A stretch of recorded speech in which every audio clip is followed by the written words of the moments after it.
أعوذ بالله من الشيطان اللعين الرجيم. بسم الله الرحمن الرحيم. والحمد لله رب العالمين، وصلى الله على محمد وآل محمد الأئمة والمهديين وسلم تسليما. السلام عليكم ورحمة الله وبركاته. Hari ini kita akan bincangkan topik yang amat menarik dan penting. Tetapi saya perlukan anda untuk memberikan perhatian. InsyaAllah kami doakan kejayaan dalam menyampaikan hal penting ini kepada anda. Kita telah bercakap sebelum ini tentang bagaimana Allah Subhanahu Wa Taala telah mengutus 124,000 nabi dan rasul kepada manusia, dan bahawa tiada bangsa atau tempat di bumi kecuali satu yang tidak pernah menerima rasul yang diutus kepada mereka. Maka Tuhan mengutus para rasul sepanjang sejarah dan para nabi kepada seluruh manusia, dan agama Allah Subhanahu Wa Taala telah diterjemahkan ke dalam pelbagai budaya dan pelbagai bahasa, tetapi manusia telah melupakannya.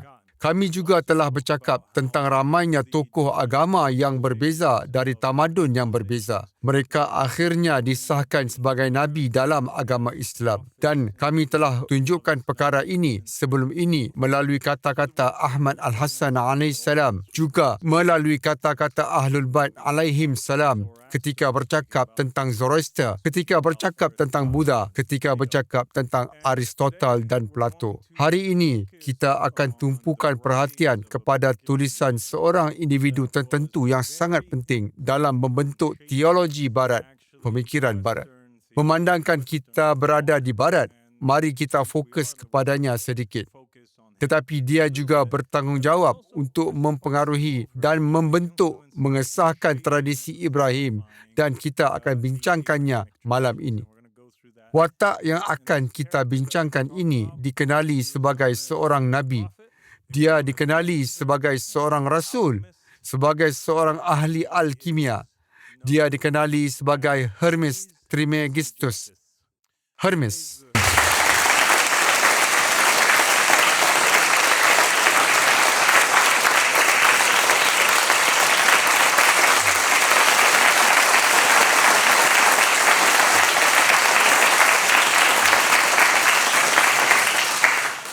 Hermes 3 kali terhebat. Baiklah, maka Hermes sedikit latar belakangnya sebelum kita masuk ke dalam topik malam ini. Hermes Trismegistus sebenarnya dia adalah tokoh penulis, sarjana agama dan sarjana sejarah yang mengatakan bahawa dia adalah gabungan 3 tokoh yang berbeza. Dia adalah gabungan dewa Rom Mercury. Dia juga adalah gabungan dewa Yunani atau Greek Hermes serta dewa Mesir Thoth, ketiga-tiganya sekali. Di kuil Isna di Mesir, iaitu di sudut atas kuil, terdapat juga pepatah atau frasa seperti ini yang didedikasikan untuk Thoth yang terukir di kuil, di mana mereka mengatakan, Thoth, kamu hebat, hebat, hebat. Dari inilah lahir 3 kali agung, atau dia sebagai Hermes 3 kali terhebat. Kita juga tahu bahawa bukan sahaja tokoh ini hadir dalam agama Rom, dalam agama Yunani, dalam agama Mesir kuno, tetapi dia juga muncul dan hadir dalam agama Kristian. Dan sebab mengapa kita tahu ini adalah kerana sepanjang berabad-abad, sebenarnya sekitar 300 Masehi, 300 tahun selepas Kristus, ketika itu, umat Kristian seolah telah sebulat suara bersetuju bahawa tulisan-tulisan yang dikaitkan dengan Hermes sebenarnya adalah milik seorang nabi agama Yahudi Kristian, dan nabi itu adalah Enoch. Mereka mengatakan individu ini, Hermes Trismegistus, yang diperkatakan oleh orang Yunani dan Rom, individu ini sebenarnya Enoch. Ia adalah fakta yang menarik.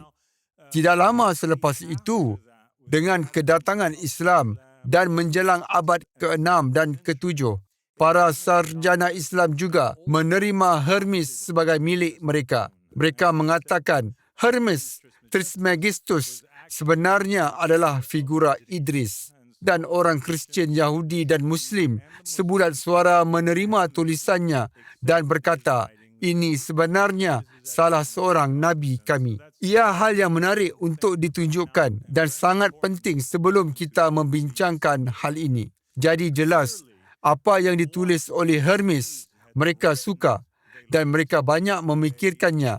Mereka mengaguminya dan mereka berpendapat bahawa ia tidak secara semula jadi bercanggah dengan agama Yahudi, Kristian dan Islam. Kita juga tahu orang Sabian yang dikenali sebagai Mandian, Sabian, Mandan, mereka yang disebut dalam Al-Quran seperti ayat ini di sini. Apabila ia bercakap tentang mereka yang percaya kepada Allah, seperti Sabian, pengikut siapa? Yohanes Pembaptis atau Yahya. Individu-individu, mazhab dan agama ini, mereka sebenarnya mendakwa Hermes Trismegistus sebagai salah seorang nabi utama mereka. Maka kini kita mempunyai agama Rom kuno, agama Yunani kuno, agama Mesir kuno, agama Yahudi, Kristian, Sabian dan Muslim. Semuanya menerima individu ini dan tulisan-tulisannya. Tulisan-tulisan yang dikaitkan dengan Hermes Trismegistus, mereka berasal dari zaman Mesir Helenistik, zaman Mesir Rom. Okey? Ketika Alexander Agung mengambil alih Mesir, ketika itulah ia bermula dan berakhir sekitar 30 sebelum Masihi bila Rom mengambil alihnya, dan ia terus menjadi Mesir Rom dari 30 sebelum Masihi apabila Agustus mengambil alihnya sehingga era umum 641 atau selepas Yesus. Pada dasarnya, salinan tertua tulisan Hermetik yang wujud kini adalah dalam bahasa Yunani. Lalu ia diterjemah ke bahasa Latin, Koptik, Armenia dan banyak tulisan dalam bahasa Armenia dan juga Arab.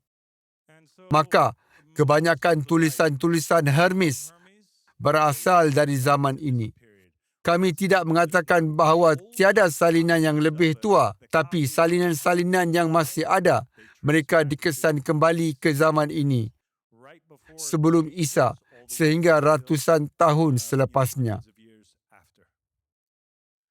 Ini adalah tulisan-tulisan utama yang wujud, Corpus Hermeticum dalam bahasa Yunani, dan terdapat beberapa tulisan-tulisan lain termasuk Naqsh Hammadi, Hermetika yang digali di Mesir. Kemudian terdapat Hermetika Armenia dan juga tradisi Hermetik Islam Arab yang sebenarnya merangkumi salah satu tradisi Hermetik Arab paling terkenal yang dikaitkan dengan Hermes, iaitu apa yang dikenali sebagai tablet Zamrud. Dan itulah gambaran tablet Zamrud. Dan berikut adalah versi Arab salah satu manuskrip yang masih ada, yang terdapat dalam tulisan Hermetik mereka. Ia menyebut di bahagian atas, dan dalam tablet itu oleh lidah pertama. Sebenarnya tidak ada keraguan padanya. Adalah yakin yang sebenar bahawa yang ada di atas adalah dari bawah dan yang di bawah adalah dari atas. Lalu ia berterusan. Maka hari ini, kita akan melihat Corpus Hermeticum 1, Poimandres, Gembala Manusia. Ini adalah ucapan pertama yang ditulis dalam hadis yang telah dirakam. Boleh dikatakan begitu. Kita akan bincangkan, kita akan membacanya bersama-sama. Sebenarnya, terjemahannya agak rumit. Ia sedikit bahasa Inggeris kuno. Maka, saya telah sediakan versi terjemahan moden korpus ini untuk para hadirin. Maka ia bermula dengan ini. Ia menyebut, suatu ketika bila fikiranku merenung apa yang benar-benar wujud, maka ini sepatutnya Hermes yang bercakap. Dia berkata, suatu ketika bila fikiranku merenung apa yang benar-benar wujud, ia meningkat ke tahap tinggi. Deriaku tertahan seperti ketika manusia mengantuk selepas makan atau kelesuan. Aku dapati makhluk yang maha luas memanggil namaku dan berkata, apa yang ingin kamu dengar dan lihat? Apa yang ingin kamu pelajari dan ketahui? Aku berkata, siapakah kamu? Dia berkata, akulah Gembala Poimandres, minda segala kedaulatan. Aku tahu apa yang kamu inginkan dan aku bersamamu di mana-mana. Baiklah, maka dia sedang bermeditasi dan berhubung dengan makhluk yang lebih tinggi yang memberitahunya, aku bersamamu di mana saja. Ini mengingatkan kita kepada Al-Quran dalam surah 2 ayat 186 yang menyebut, aku kabulkan permohonan orang yang berdoa bila dia berdoa kepadaku. Di sini, dia dedahkan kepada Hermes bahawa dia tahu apa yang kamu inginkan dan aku bersamamu di mana-mana.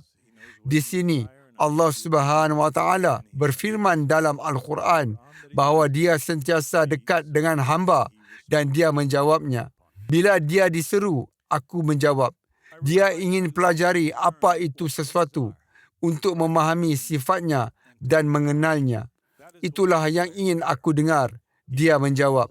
Simpan dalam fikiranmu semua yang ingin kamu ketahui dan aku akan mengajarmu. Dan aku tidak ciptakan jin dan manusia kecuali untuk menyembahku. Ini dari Quran. Di sini kita ada Hermes. Dia berkeinginan untuk kenali Tuhan dan Tuhan menjawabnya. Kita tahu bahawa Ahlul Bait alaihim salam telah jelaskan ayat ini dan mereka berikan tafsiran ayat ini dan mereka mengatakan bahawa menyembahku bermaksud mengenalku. Ketika dia mengatakan ini, penampilannya berubah dan dalam sekelip mata, semuanya terbuka di depanku. Aku lihat tanpa batas. Segalanya terang, manis dan menggembirakan. Aku terbawa-bawa ketika aku merenung. Maka dia hanya melihat cahaya di mana-mana. Lalu kegelapan muncul. Ia meliputi sebahagian dari cahaya, melingkar dan melipat seperti ular. Kegelapan berubah menjadi sesuatu bersifat lembap, terhumban tak terkata, bersendawa, asap seperti api dan mengerang dengan nada yang tidak tergambar. Seterusnya, satu jeritan yang tidak jelas keluar darinya seolah-olah suara api. Ini ingatkan kita kepada hadis Imam Ali AS di mana beliau berkata, dunia seperti ular yang lembut disentuh tapi dipenuhi bisa di dalam. Maka anda ada gambaran ini yang juga dikaitkan dalam tradisi Ibrahim tentang dunia atau kegelapan yang dikaitkan dengan ular. Kita dapati ini di sini juga dalam tradisi Hermetik kerana jelas dia mendapat penglihatan tentang permulaan dunia, bagaimana ia mula-mula diciptakan. Mulanya dia melihat terdapat cahaya, lalu kegelapan merayap masuk seperti ular. Lalu cahaya itu, sebuah firman suci, Logos, turun ke alam dari alam semula jadi yang lembap, api tulen, cahaya yang lambung ke atas, udara pantas dan aktif menjadi cahaya mengikuti api yang naik dari bumi dan air seolah tergantung dari api. Tapi bumi dan air bercampur sehingga tiada siapa yang dapat bezakan bumi dan air. Namun mereka bergerak untuk mendengar kerana firman roh, Logos meresapi mereka. Dia melihat di depan mereka semua kegelapan dan kegelapan itu seperti lubang berlumpur yang besar umpama campuran tanah dan air. Tiada yang terbentuk. Semuanya huru-hara. Lalu cahaya ini turun ke dalamnya. Dan itu adalah Tuhan. Inilah ayat terkenar dari Alkitab. Dari Yohanes 1, Corpus Hermeticum menyebut, keluar dari cahaya, firman suci Logos menggunakan perkataan yang sama digunakan dalam Alkitab. Lalu gembala lelaki itu berkata kepadaku, kamu fahamkah maksud penglihatan itu? Tidak, kataku, aku akan tahu cahaya itu. Dia berkata, akukah Tuhanmu? Minda, sebelum sifat lembap yang muncul dari kegelapan, firman cahaya, Logos yang muncul dari minda adalah anak Tuhan. Tidakkah itu menarik? Itu dia. Sekarang lihat di sini.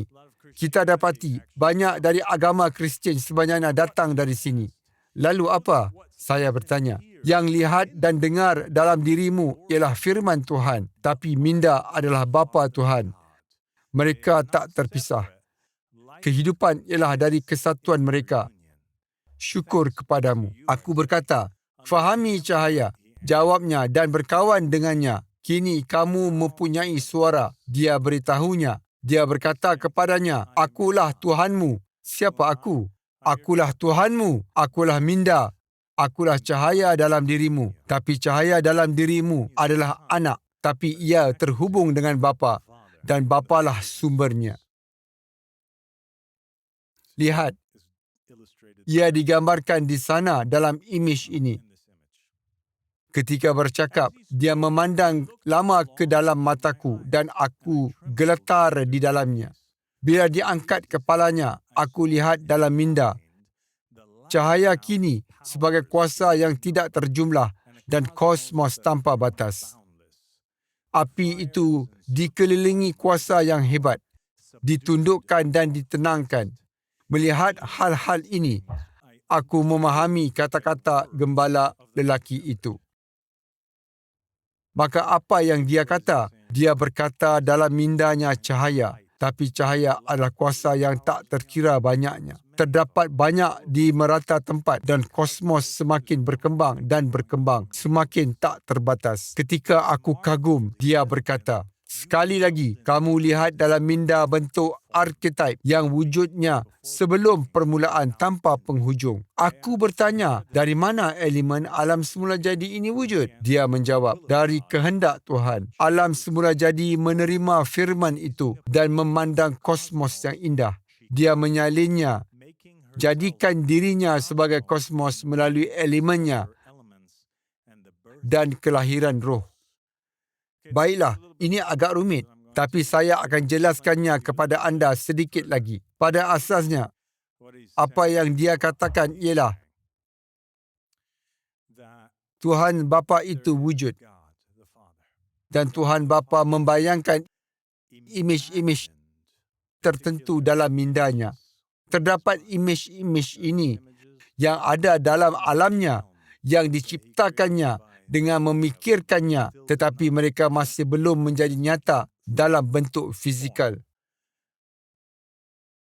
Kehendak Tuhan. Fikirannya keluar dalam bentuk firman-Nya,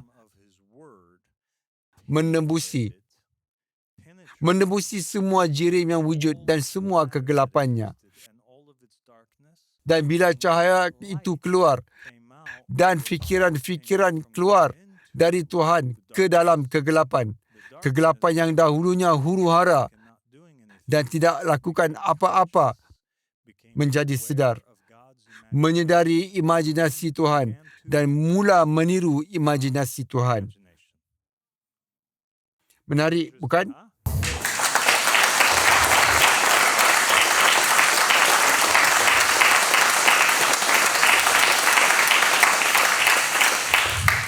Tuhan, minda yang merupakan lelaki dan wanita, cahaya dan kehidupan. Hasilkan minda lain untuk beri bentuk kepada benda-benda. Tuhan pembentuk dari api dan roh. Jadikan 7 penguasa yang dikelilingi kosmos yang dapat dikesan deria. Manusia menggelar hukum ini takdir. Pada dasarnya, Hermes mengatakan bahawa fikiran asal tentang bagaimana dunia dan kosmos akan menjadi dan ingat wujud dalam imajinasinya. Lalu kosmos sendiri menyalinnya. Kali ini, minda Tuhan sendiri, Bapa kepada semua. Dia cipta salinan dirinya sendiri. Dialah minda asal, bapa minda. Dia membuat salinan dirinya sendiri yang kini mengikut teks yang digelar minda formatif. Mengapa ia dipanggil minda formatif? Kerana minda inilah yang akan diberikan kuasa untuk membentuk kosmos, kosmos fizikal. Anda faham? Maka Tuhan Bapa bermain-main dengan fikirannya di tempat yang di atas. Dia terlalu di atas untuk mengawal, membentuk, mewakilkan dan mengawal selia fizikal. Apa dilakukannya ialah membuat salinan dirinya sendiri, iaitu minda formatif untuk turun dan mengawal selia kosmos fizikal. Bila dia lakukannya, dia juga menjadikan 7 pemerintah. 7 pemerintah ini, seperti yang akan anda lihat di sini, adalah rujukan kepada 7 jasad cakrawala, jasad-jasad planet, dan itu adalah matahari, bulan, Utarid, Zuhrah, Marikh, Mushtari, Zuhal. Itulah 7. Sekaligus dari unsur-unsur bawah, akal Tuhan, Logos, melonjak ke formasi tulen alam semula jadi dan bersatu dengan minda formatif. Kerana ia adalah intipati yang sama. Unsur-unsur alam semula jadi yang menurun dibiarkan tanpa akal menjadi jirim tulen.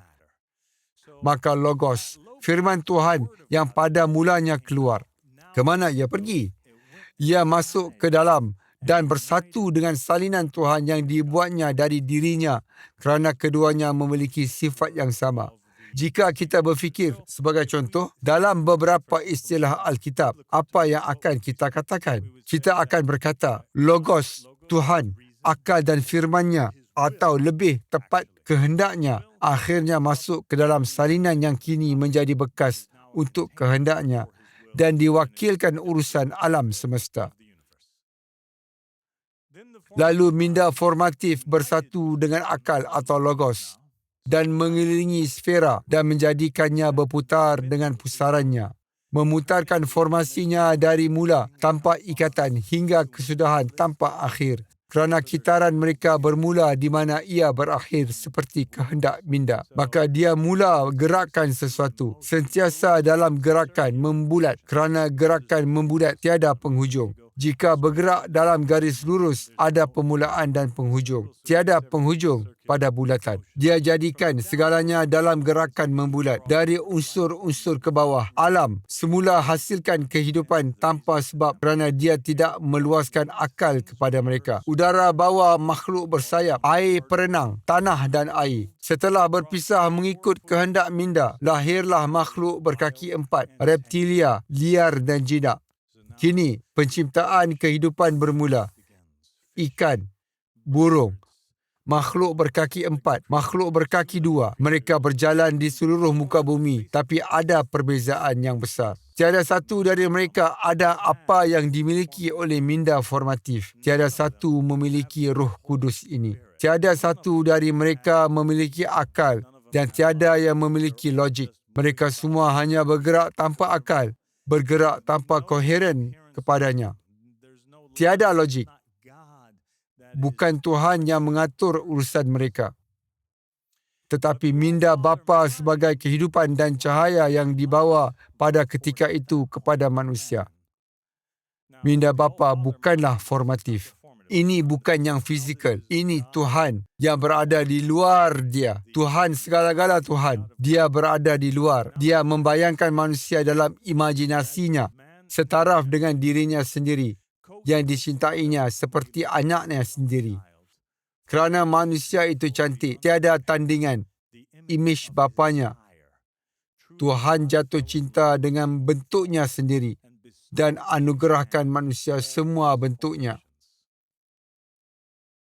Bila manusia lihat apa yang telah dicipta Bapa dalam diri Bapa, dia juga ingin membentuknya. Bapa bersetuju dan mengubah keadaannya kepada sfera formatif dengan penuh kuasa. Dia memandang makhluk saudaranya. Mereka jatuh cinta kepadanya dan setiapnya memberinya sebahagian dari aturan mereka sendiri. Selepas pelajari intipati dan berkongsi sifat mereka, dia berusaha untuk menembusi sempadan sfera mereka dan menundukkan kuasa yang menekan api.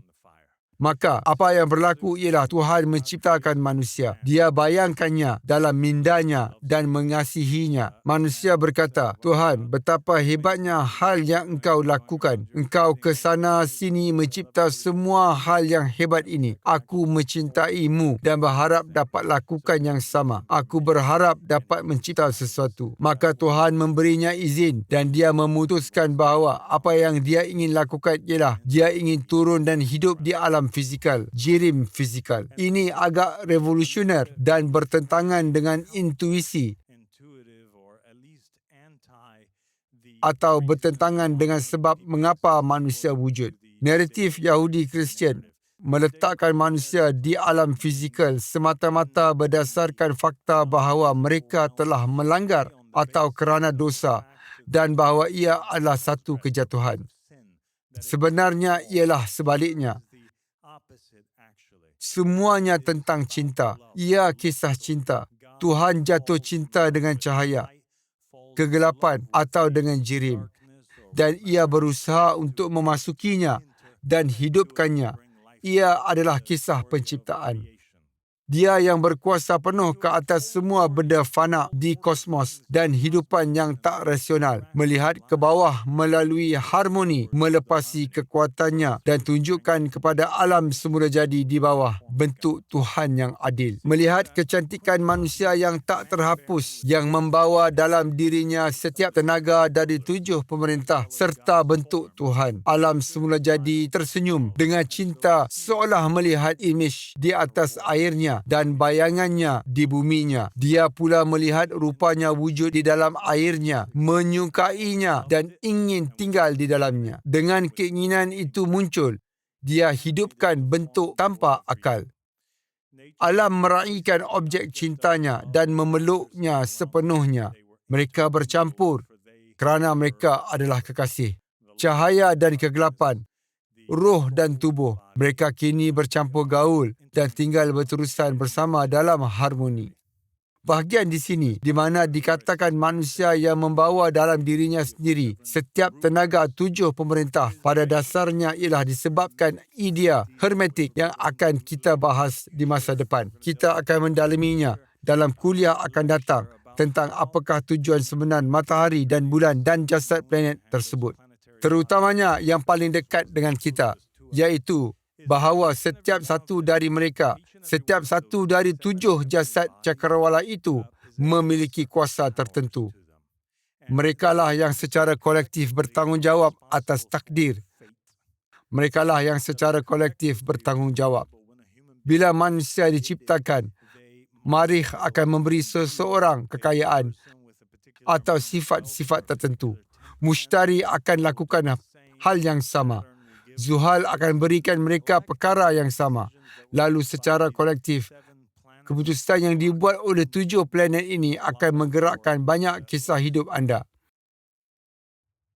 Ini sebabnya mengapa manusia berganda mengatasi semua makhluk di bumi ini. Fana kerana berjasad, abadi kerana manusia yang hakiki. Walau tidak mati dan Tuhan secara keseluruhannya, dia menderita sebagai manusia yang tertakluk kepada takdir. Maka di atas harmoni, di dalamnya dia menjadi hamba. Walaupun lelaki wanita, seperti dari bapa lelaki wanita. Walaupun tidak tidur dari bapa yang tidak tidur, dia dikuasai tidur. Terus mengajar, kataku, fikiranku, kerana aku juga jatuh cinta dengan perkataan itu, kata gembala. Inilah misteri yang tersembunyi. Hingga kini, alam semula jadi yang dipeluk manusia menghasilkan keajaiban. Sungguh menakjubkan kerana manusia memiliki sifat kerukunan 7 yang dibuat dari api dan roh. Seperti yang telah aku katakan, alam semula jadi segera lahirkan 7 lelaki yang sepadan dengan 7 itu. Inilah 7 planet yang telah aku ceritakan padamu. Lelaki, perempuan dan bergerak di udara. Aku berseru, oh gembala, kerana nafsu untuk mendengar memenuhiku. Jangan teruskan, katanya. Diamlah, aku belum lagi bentangkan hujah pertama. Aku diam, kataku. Ini mengingatkan kita tentang perbualan dari The Goal of the Wise dalam satu bab berkaitan dengan jasad planet, di mana saya bertanya kepada Ahmad Al-Hassan AS, adakah tindakan saya di bumi dikawal atau terjejas oleh pergerakannya? Maksudnya, jasad planet. Dan Imam Ahmad Al-Hassan AS berkata, ya, ia pengaruhinya sebanyak 89%. Maka kita dapat lihat bahawa kebanyakan keadaan dan faktor yang menentukan laluan hidup kita secara literal ditulis dalam kosmos sebanyak 89%. Contohnya, di mana, bila, kepada, siapa anda dilahirkan. Jangka hayat, semua ini ditentukan bintang. Boleh dibaca dalam bintang, tapi ditentukan bintang-bintang. Ia adalah pengaruh dari planet-planet ini, di mana mereka berada di langit. Sudut apa, gerhana apa yang berlaku, komet apa yang lalu lalang. Semua ini pengaruhi manusia yang dilahirkan pada suatu saat yang tepat. Baiklah, kita kembali kepada Corpus Hermeticum. Seperti yang telah saya katakan, generasi ke-77 ini telah berlaku. Bumi seolah seorang wanita. Airnya dipenuhi dengan kerinduan. Kesediaannya dari api, roh dan ether. Maka, alam semula jadi hasilkan bentuk yang sesuai dengan manusia dan manusia dari kehidupan. Cahaya menjadi roh dan minda. Dari kehidupan ke roh, dari cahaya ke minda. Maka manusia asal yang sebelumnya di luar alam fizikal, dia diperbuat dari kehidupan dan cahaya. Betul? Tapi dalam alam fizikal ini, kehidupan menjadi roh yang ada di dalam. Inilah cara ia menjelma. Cahaya menjadi minda yang ada di dalam tubuh kita. Bahagian-bahagian dunia deria berterusan sehingga masa penghujungnya dan permulaannya. Maka pada dasarnya, apa yang dikatakan ini ialah kita, tubuh kita, sebenarnya terdiri daripada pelbagai unsur. Tubuh kita terdiri dari unsur air, api, udara, tanah dan ether. Dan berapa banyak air yang kita ada berkadaran dengan berapa banyak api yang kita ada. Berapa banyak udara yang kita hasilkan berkadaran dengan berapa banyak tanah. Semua ini ditentukan 7 planet itu. 7 planet membentuk dan menentukan susunan fizikal kita. Dan susunan fizikal kita membentuk bagaimana personaliti kita, menjadi sifat kita, bagaimana kita menangani sesuatu. Ini sebenarnya adalah hal yang sama yang wujud dalam Al-Hafz Al-Sharif, di mana Imam Al-Sadiq AS menyebut dalam salah satu bab. Beliau berkata, karakteristik seseorang adalah hitam dan kuning dan lendir dan darah dan sudut cahaya dan api dan angin dan air dan imej tanah liat lumpur. Dia melihat dalam cahaya dan makan dan minum dengan api. Jika kamu memiliki banyak api, kamu mungkin banyak makan dan minum atau mungkin memiliki sifat yang kuat. Mereka bertanggungjawab untuk hal yang berbeza dan dia berhubungan seks, bergerak dan menemui rasa dengan air. Maka, berapa banyak air yang membentuk diri anda? Ia memberi perbezaan dalam hal-hal ini. Itulah pintu dari imejnya. Kerana jika sudut-sudut ini turun ke dalam nafs, merekalah 9 pencarian. Menemui permulaan penciptaannya, iaitu mindanya, dan itulah pembimbing dan penglihatannya. Maka dalam Hermes Poindexter's minda, siapa yang bercakap dengannya? Itulah gembalanya, itulah pembimbingnya. Di sini, Imam Al-Sadiq AS berkata, untuk individu manusia, mindanya adalah pembimbingnya, penglihatannya, jalannya, kuncinya.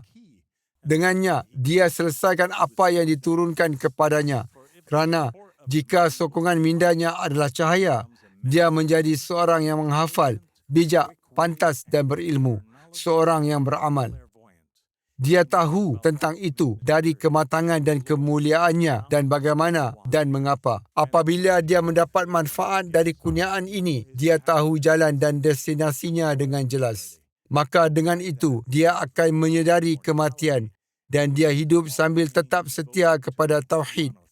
dan akhlak adalah melalui ketaatan. Jika dia lakukannya, dia menyedari apa yang telah berlalu dan meningkatkan apa yang dia lakukan. Setelah itu, dia datang dan dia tahu siapa dirinya dan dari apa dia berada di sini dan ke mana dia akan pergi. Dia tidak temui kuning kecuali dalam kuning, tidak merah kecuali dalam merah, tidak hitam kecuali dalam hitam, tidak ada keputihan kecuali dalam keputihan. Dia tidak menemui kecuali bau atau kemanisan atau kepahitan atau masam atau masin. Maka apabila dia mengetahui merah tanpa kemerahan dan kuning tanpa kekuningan dan putih tanpa keputihan dan hitam tanpa kehitaman, dan itulah penyempurnaan ilmunya, bagaimanakah dia perbaharui ilusinya dan ilusinya tidak diterima oleh sokongan mindanya. Mungkin juga nafs itu mengalir dalam dirinya ketika ia panas, dalam keadaan panas, lalu ia mengalir melaluinya ketika ia dalam kondisi sejuk.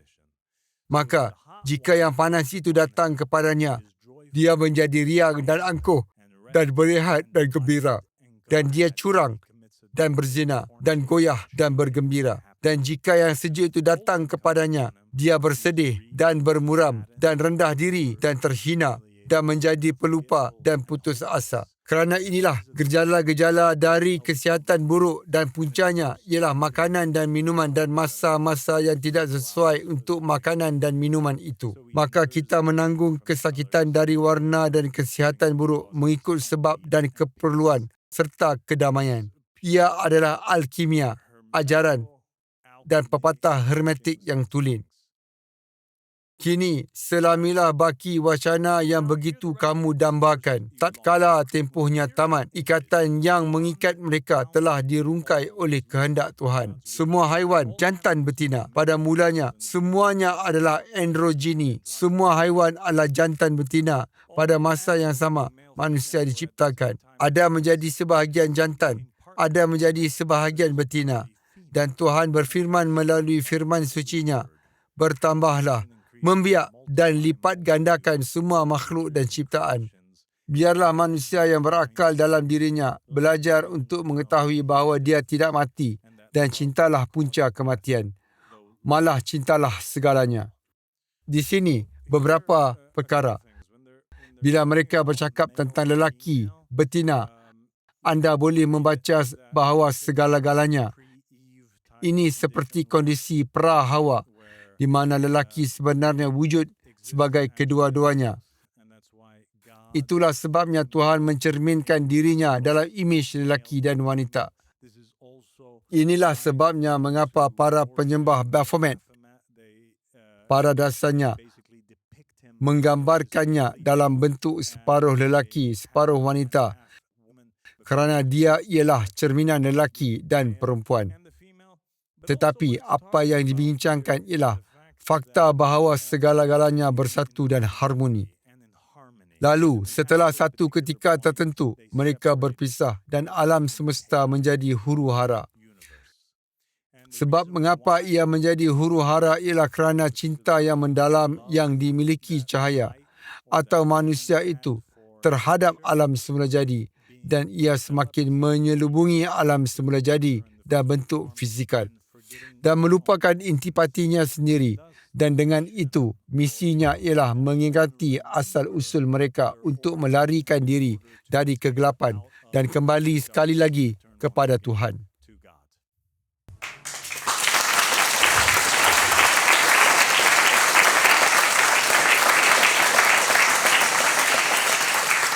Ketika dia mengatakan ini, pemikirannya melalui takdir dan keharmonian mempengaruhi ikatan mereka dan mengasaskan generasi mereka. Semua benda berganda mengikut jenisnya. Sesiapa yang belajar kenali dirinya sendiri telah mencapai kebaikan yang mengatasi kelimpahan. Tapi dia yang disesatkan cinta, mengalihkan cintanya kepada jasadnya, tetap dalam kegelapan, mengembara dan menderita melalui derianya hal-hal kematian.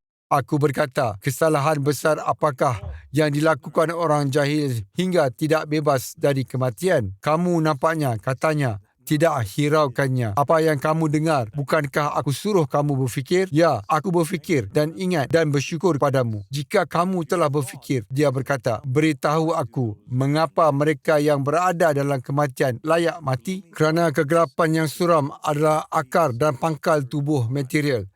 Dari situ datangnya sifat lembab. Dari jasad alam panca indera dan dari jasad itu kematian mengeluarkan air. Dari situ, tubuh dunia deria dan dari tubuh kematian mengalirkan air. Betul sangkaanmu. Tapi bagaimana dia yang mengenal dirinya sendiri pergi kepadanya seperti yang difirmankan Tuhan? Aku menjawab, Bapa kepada semua terdiri dari cahaya dan kehidupan. Darinya manusia lahir. Kamu bercakap dengan baik. Cahaya dan kehidupan ialah Tuhan Bapa. Darinya manusia lahir. Jika kamu belajar bahawa kamu berasal dari kehidupan dan cahaya, walau berada jauh dari mereka, kamu akan kembali kepada kehidupan. Maka intipatinya ialah kamu harus ingat bahawa kamu adalah anak Tuhan. Kamu adalah anak-anak Tuhan. Sumber kamu terhubung dengan Tuhan. Kamulah Inna lillahi wa inna ilaihi raji'un. asal kita dari Tuhan dan kepadanya kita kembali. Tapi aku rayu, beritahuku lagi, mindaku, bagaimana aku akan hidup kembali. Kerana Tuhan berfirman, orang ada minda, hendaklah dia tahu bahawa dia tidak mati. Bukankah semua manusia ada minda? Ini soalan yang penting. Dia bertanya soalan yang amat penting. Bukankah semua manusia ada minda? Dia berkata, kamu bercakap dengan baik, katanya. Aku, minda, hadir bersama orang-orang suci, baik dan penyayang, yang hidup bertakwa. Kehadiranku terus menjadi pembantu mereka. Mereka perolehi makrifat tentang segalanya dan menangi cinta Bapanya melalui kehidupan suci. Mereka bersyukur dan berkatinya. Mereka berzikir, memujinya dan terbakar dalam cinta terhadapnya kerana menyerahkan jasad kepada ajal yang sewajarnya. Mereka berpaling dan jijik terhadap sensasinya dan dari mengetahui cara ia beroperasi. Sesungguhnya, aku, minda, tidak akan biarkan operasi yang menimpa jasad serta ajal semula jadi mereka. Sebagai penjaga, aku tutup semua pintu, halangi tindakan mental, lalu tenaga jahat meningkat, tapi kepada mereka yang tiada minda. Kini kita tahu bahawa tidak semua manusia memiliki minda. Sebenarnya, sesetengah manusia memiliki minda, manakala yang lainnya tidak memiliki minda. Tapi bagi yang tidak berminda yang jahat, bejat, dengki, tamak, pembunuh dan pecinta kemaksiatan, aku berada jauh, berlepas diri dari iblis dan Damien yang membalas dendam. Dia semarakkan api, menyiksa dan timpakan api demi api ke atas mereka. Menyerbu melalui deria, jadikan mereka cenderung melanggar hukum, lalu mereka pikul azab yang lebih berat. Nafsu mereka tidak berhenti dan puas, berusaha dalam kegelapan. Inilah sebenarnya ingatkan saya kepada beberapa hadis Muhammad dan keluarga Muhammad, yang ingatkan saya kepada hadis Ahlul Bait alaihim salam, di mana mereka berkata, merekalah manusia dan Syiah merekalah mirip manusia dan merekalah yang memiliki minda dan Syiah merekalah orang-orang yang memiliki imej-imej minda. Dan orang selainnya adalah nisnas atau mereka ini seperti haiwan. Mereka kelihatan manusia tetapi sebenarnya tidak memiliki minda. Di sini kita dapati ia disahkan secara langsung oleh Ahlul Bait alaihim salam dan ia juga ingatkan saya tentang Injil bila Isa berkata kepada para Farisi dan beliau beritahu mereka jika bapa mereka adalah Ibrahim atau bapa mereka adalah Tuhan, maka mereka akan dengar kata-kata yang datang dari Tuhan atau anak Tuhan. Tapi kerana mereka adalah anak sang gelap, anak syaitan, anak kegelapan dan alam semula jadi, anak iblis atau Damien yang membalas dendam. Dalam pemikiran hermetik, Damien yang membalas dendam adalah entiti rohani yang terikat dengan anda. Setiap manusia memiliki salah satu darinya, syaitan kecil yang dikaitkan dengan anda. Kalimah syaitan atau demon sebenarnya berasal daripada Damien. Damien ini bertanggungjawab untuk menggoda dan menolak anda ke setiap arah yang anda tidak mahu ditolak. Dan dialah teman anda dan qarin dalam hidup anda.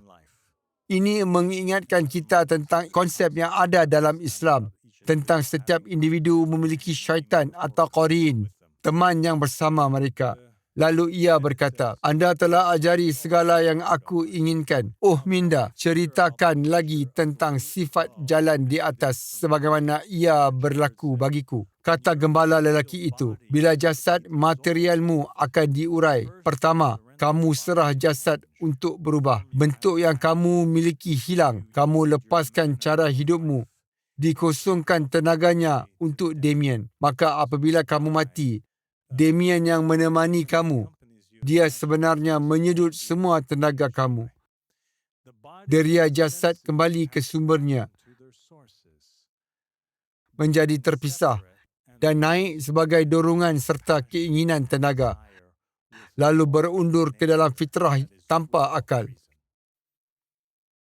Manusia memecut ke atas melalui keharmonian. Kepada zon pertama, dia berikan tenaga pertumbuhan dan perebutan. Baiklah, ini sesuatu yang perlu anda tahu. Pada asasnya, ingatlah 7 planet yang menentukan perkara kepada anda, yang benar-benar membentuk banyak perangai, sifat dan kepribadian anda. 7 jasad planet ini berputar mengelilingi bumi di atas orbit-orbit.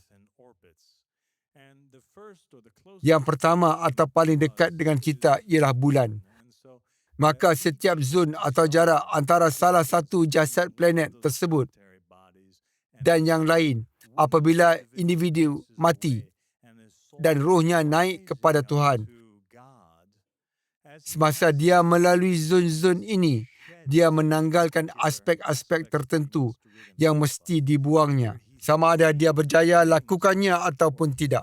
Jika dia gagal di mana-mana zon ini, dia terus kembali ke bumi. Dia akan berreinkarnasi. Jika dia berjaya hilangkan tenaga atau lepaskan dirinya dari hal-hal ini, dia akhirnya boleh dinaikkan sehingga kepada Tuhan atau tempat tinggal syurgawi di atas. Disebut di sini, manusia memecut ke atas melalui keharmonian. Kepada zon pertama, dia berikan tenaga pertumbuhan dan perebutan. Pada yang kedua, alat kejahatan. Maka melainkan seseorang telah menyingkirkan hal-hal ini, dia tidak akan lulus. Dia naik ke zon kedua itu, tapi masih ada alat kejahatan yang melekat padanya. Dia akan kembali ke bawah. Kepada yang ketiga, tipu daya keinginan. Anda masih ada keinginan, anda turun ke bawah.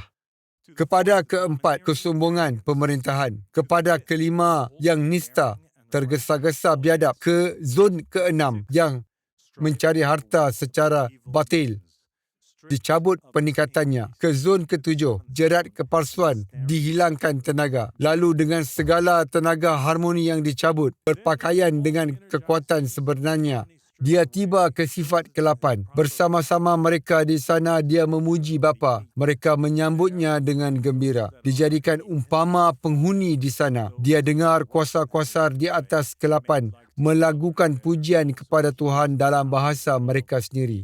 Mereka bersama pulang kepada Bapa, menyerahkan diri kepada kuasa-kuasa, menjadi kuasa dan berada dalam Tuhan. Inilah kesudahan baik bagi mereka yang telah perolehi makrifat, menjadi satu dengan Tuhan. Mengapa bertangguh? Oleh kerana kamu telah terima semuanya.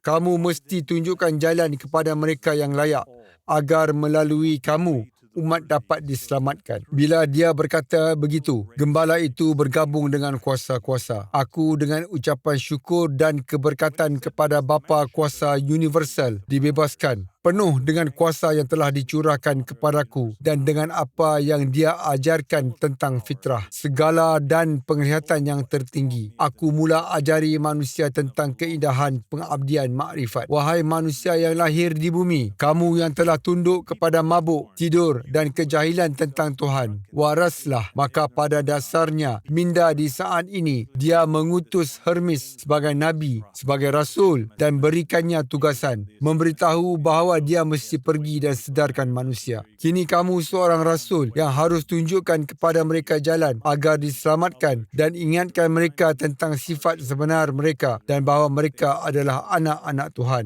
Ingatkan mereka bahawa mereka harus meninggalkan alat-alat ini kerana inilah perjalanan pulang ke rumah. Dan ia juga menarik kerana semasa saya bercakap dengan Bapa Hadil Al-Khawli yang merupakan seorang Egyptologis, kami bercakap tentang bagaimana dalam mitos Mesir kuno konsep ini sebenarnya wujud. Bahawa di akhirat, roh orang Mesir mengembara dan perlu melalui 7 pintu gerbang yang berbeza ini dan dia perlu ada kata laluan. Jika dia tak dapat lalui pintu gerbang ini, dia tidak akan pergi ke mana-mana. Wujud juga konsep yang sama yang muncul dalam beberapa tulisan Gnostik dan Apokrif Yesus Kristus, di mana beliau mengatakan hal yang sama tentang planet-planet ini, tetapi beliau memanggil mereka demiurge. Bila mereka tahu bahawa mereka berkumpul atas satu persetujuan, aku berkata, insan kelahiran bumi, mengapa kamu serah diri kepada maut walau kamu berkuasa untuk kongsi kebebasan dan kematian? Maka Hermes menjelaskan ucapannya yang dia berikan kepada orang ramai. Walau kamu berkuasa berkongsi kebebasan dari kematian, taubatlah kamu yang bergandingan tangan dengan kesilapan dan jadikan kejahilan rakan meja kamu. Keluarlah dari kegelapan. Ambil bahagianmu dalam kebebasan dari kematian. Tinggalkan kemusnahan. Ada yang ejek dan tinggalkanku. Menyerahkan diri mereka kepada jalan maut. Yang lainnya merayu untuk diajar. Rebah di kakiku. Aku bina mereka dan menjadi pemimpin bangsa menuju ke rumah. Mengajar dengan cara apa mereka akan diselamatkan. Aku menabur dalam diri mereka kata-kata hikmah. Mereka minum air bebas kematian. Bila petang tiba dan matahari mula terbenam, aku menyuruh mereka semua bersyukur kepada Tuhan.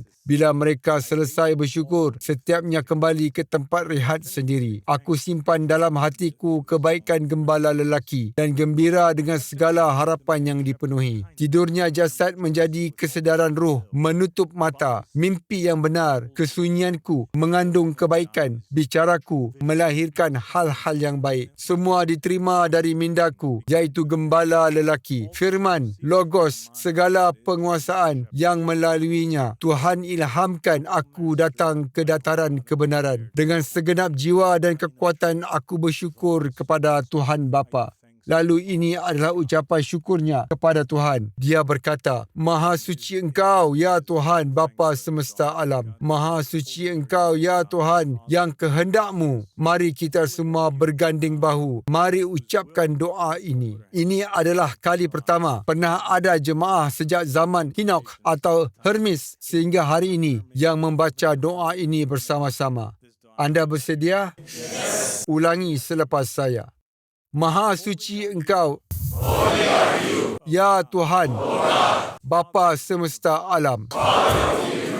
Maha suci Engkau, ya Tuhan, kehendaknya memenuhi dirinya melalui kuasanya sendiri. Maha suci Engkau, ya Tuhan, yang mahu untuk dikenali dan dikenali oleh dirimu sendiri. Maha suci Engkau, yang dengan firman-Mu menjadikan hal-hal yang akan teguh. Maha suci Engkau, yang seluruh alam adalah imej-Mu. Maha suci Engkau, yang bentuk-Mu tak pernah dicipta alam. Maha suci Engkau, lebih berkuasa dari segala kuasa. Maha suci Engkau, mengatasi setiap keutamaan. Maha suci Engkau, lebih baik dari segala pujian. Terimalah persembahan murni akalku dari jiwa dan hati yang terbentang kepadamu. Wahai yang tak terungkap dan tak terucap, namanya oleh keheningan. Dengarkan doaku agar aku tak pernah gagal dalam makrifat. Sifat sebenar kewujudan kita bersama. Isilah aku dengan kuasa dan rahmat-Mu agar aku dapat berikan cahaya kepada saudara-saudara, anak-anak-Mu yang berada dalam kejahilan. Kerana ini, aku percaya dan bersaksi. Aku pergi kepada kehidupan dan cahaya. Berkatlah engkau, wahai Bapa. Orangmu akan menjadi kudus kerana engkau kudus. Sebagaimana engkau berikannya kuasa penuh. Sallallahu ala Muhammad wa ali Muhammad.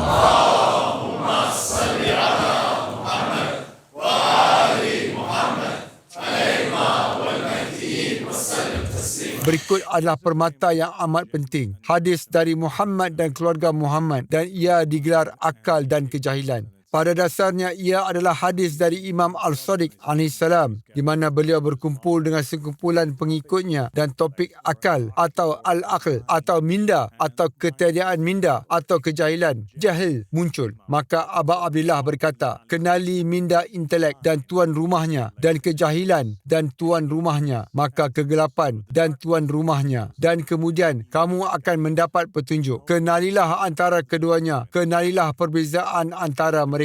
Salah seorang sahabat berkata, semoga aku menjadi tebusanmu. Kami hanya tahu apa yang kamu ajari. Aba Abdillah berkata, sesungguhnya Allah Subhanahu Wa Taala menciptakan akal. Sama seperti dalam tradisi hermetik, ia adalah makhluk rohani yang pertama. Sama seperti dalam tradisi hermetik, di sebelah kanan takhta dari cahayanya. Sama seperti tradisi hermetik. Dia berfirman kepadanya, undurlah, maka ia undur. Lalu dia berfirman kepadanya, maju ke depan, maka ia maju ke depan. Tuhan Allah Subhanahu Wa Taala berfirman, aku ciptakanmu sebagai ciptaan yang luar biasa dan aku muliakanmu melebihi segala ciptaanku. Lalu dia ciptakan kejahilan dari laut yang pahit, masin dan suram. Dia berfirman kepadanya, sama seperti pada permulaan tradisi hermetik, kamu tidak dapat membezakan bumi dari air. Ia hanya gelap dan gila. Dia berfirman kepadanya, undurlah, maka ia yang tanpa minda berundur. Makhluk yang hidup tanpa sebab. Lalu dia berfirman kepadanya, majulah ke depan, tetapi dia tidak maju. Dia berfirman, adakah kamu menjadi sombong? Lalu dia melaknatnya. Lalu dia menetapkan untuk intelek 75 tuan rumah, kekuatan, kualiti. Bila kejahilan melihat penghormatan yang Tuhan beri kepada intelek dan apa yang telah dianugerahkan kepadanya, ia memusuhinya dan berkata, Tuhanku, ini adalah makhluk sepertiku. Engkau ciptakannya, menghormatinya dan menguatkannya. Aku lawannya dan tidak berkuasa melawannya. Maka kurniakan aku tuan rumah seperti yang engkau berikan kepadanya. Dia berikan, ya, tapi jika kamu ingkar selepas itu, aku akan halau kamu dan tuan rumahmu keluar dari rahmatku. Ia berkata, aku menerimanya. Maka dia berikan 75 tuan rumah. Maka ini agak menarik kerana ia benar-benar mimik kisah asal-usul dari tradisi hermetik. Ia menunjukkan dengan cara sama bagaimana di satu ketika pertamanya mereka bersatu antara satu sama lain. Ada pendahulu Tuhan. Tuhan gembira dengan keduanya. Tuhan memerintahkan keduanya. Dia ciptakan keduanya. Lalu salah seorang dari mereka, perpecahan ini berlaku. Mereka memisahkan unsur lelaki, wanita, keharmonian pecah dan satu pihak menjadi tidak taat. Ini adalah sedikit peta minda atau graf untuk menggambarkan bagi memudahkan ajaran yang kita pelajari malam ini dari tradisi hermetik. Dan itulah yang satu itu. Pertama sekali wujud Bapa yang Esa, yang baik. Dan Bapa, Tuhan, dia harus memanifestasikan dirinya dengan cara yang dapat difahami manusia. Dan di situlah dia muncul sebagai minda ilahi. Baiklah, minda ilahi melihat dan membayangkan manusia pertama yang wujud dalam imajinasinya. Suatu imajinasi, suatu pancaran Bapa melalui minda ilahi. Lalu minda ilahi mempunyai kehendak dan kehendak ini bergerak maju darinya. Firman ini, okey? Dan firman masuk dan mencipta. Ia masuk ke dalam penciptaan Bapa atau minda ilahi, iaitu minda formatif ini.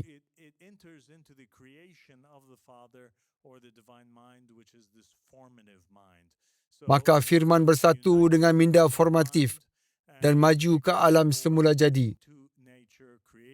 mencipta 7 pemerintah, bersatu dengan alam semula jadi dan jadikan kosmos yang masuk akal. Ia sebelumnya tidak masuk akal. Ia sebelumnya hanyalah kosmos yang huru-hara. Masuknya minda formatif ke dalam alam semula jadi, mengubahnya dan menjadikannya teratur.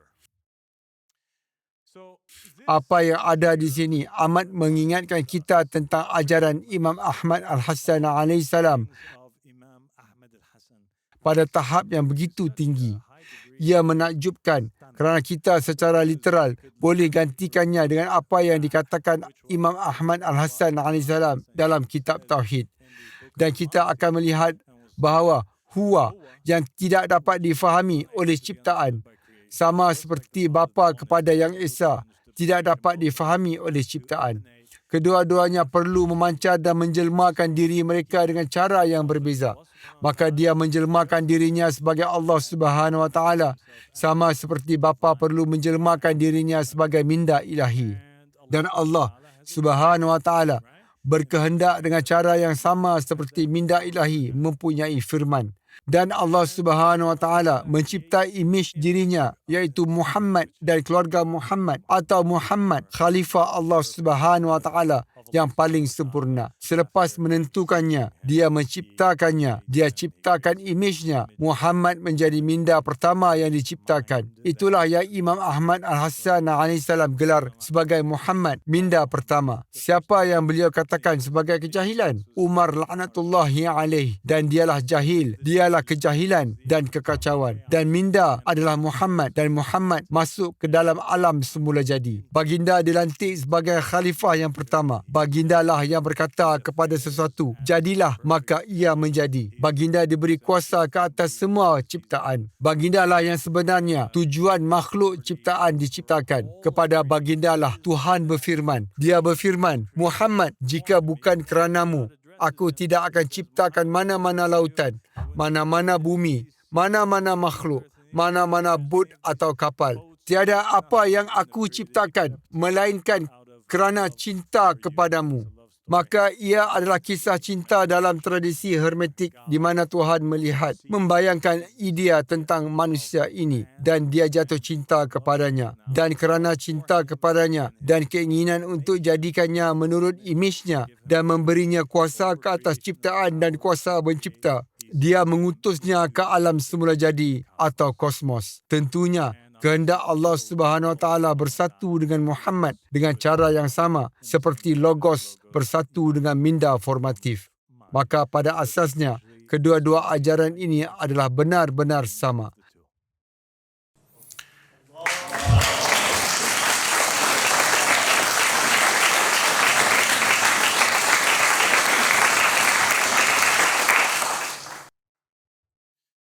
Dan di sini kita ada peta minda yang menunjukkan bagi tujuan memudahkan bagaimana Poimandres menunjukkan bahawa terdapat gembala lelaki.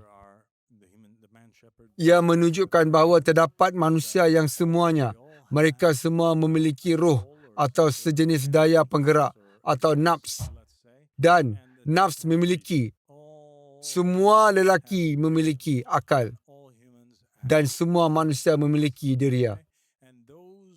Mereka yang gunakan akal mereka seperti yang akan kita lihat dalam khutbah seterusnya. Jika anda menyukainya, kita akan terus lakukannya dalam khutbah seterusnya. Dia menjelaskan bagaimana mereka yang menggunakan akal diberikan piala suci, iaitu pada dasarnya mereka dikurniakan minda. Dan jika mereka dikurniakan minda, mereka menjadi bekas-bekas cahaya, anak-anak cahaya. Jika mereka tidak gunakan akal, mereka menjadi makhluk yang tidak berminda, yang diperintah dan digerakkan oleh nafsu mereka dan bukannya minda mereka. Jadi, semua manusia berupaya untuk berfikir. Bukan semua menggunakan keupayaan ini. Mereka yang gunakan keupayaan ini dikurniakan roh cahaya atau roh dari Tuhan. Dan roh dari Tuhan mengandungi kurniaan minda. Dan mereka tidak menjadi seperti haiwan. Mereka diperintah oleh 7 pemerintah yang telah meresapi mereka dengan pelbagai hal yang menentukan kehidupan mereka.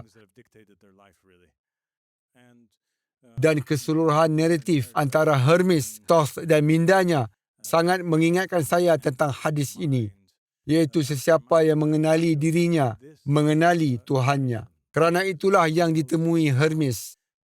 Dia dapati bahawa Tuhannya sebenarnya berada di dalam dirinya sendiri, bahawa dia memiliki akses kepadanya. Sebaik saja dia memiliki akses kepadanya dan tahu siapa ia, dia bertugas untuk sedarkan manusia kepadanya. Bahawa setiap seorang dari saudara-saudarinya yang lahir dari cahaya, mereka memiliki di dalam diri mereka cahaya dari Tuhan. Sebahagian dari Tuhan yang wujud dalam diri mereka. Jika mereka mengenali, mempercayai dan mengetahuinya, serta berjaya berhubung dengannya dengan berkesan, maka mereka akan selamat. Dan mereka sebenarnya akan kembali ke alam yang lebih tinggi yang wujud di luar 7 orbit itu, di tempat di mana semua cahaya syurgawi atau jasad planet berada. Dan ia juga mengingatkan saya tentang ayat Al-Quran ini, di mana Allah Subhanahu Wa Taala berfirman, wahai kamu nafs yang tenang, kembalilah kepada Tuhanmu, redha dan diredai. Masuklah ke dalam golongan hamba-hambaku dan masuklah ke dalam syurgaku. Dan Imam Ahmad Al-Hasan AS, sebahagian dari anda di sini akan mengingati Imam Ahmad Al-Hasan AS ketika memberikan tafsiran ayat ini. Beliau berkata, Tuhan nafs ialah roh, roh ialah Tuhan ke atas nafs, dan roh itu adalah roh yang diperbuat dari cahaya. Itulah yang dimaksudkan sebagai bekas minda dalam kes Hermes. Alhamdulillah Rabbil Alamin.